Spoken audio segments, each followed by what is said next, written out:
ball players? Well, they've used several things, Bill. I traced back my baseball career while we were talking about this just before we went on the air, and thought that when I was at Cincinnati, they used to bring a ring out to the ballpark, and they'd toss this ring in the air, and we shot at it with rifles. And they've run all kinds of IQ tests on baseball players, but this thing they did with the Pirates in Florida and some other clubs I thought was tremendous.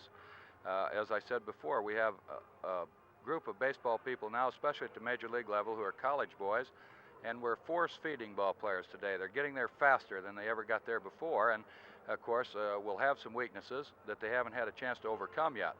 And if some psychiatrist can bring this weakness out in the open, discuss it with the boy, I think they're intelligent enough to go out there and work on the things they can't do and correct it more quickly.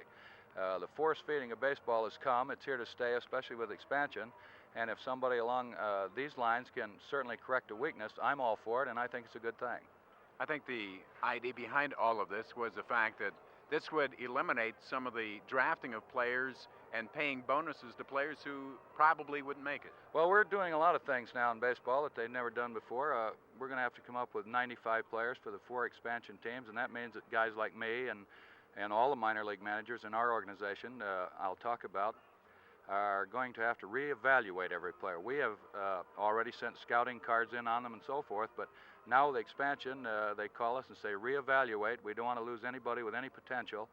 It puts a heavier load on us and a little more responsibility, but at the same token, as I say, the boys are more intelligent.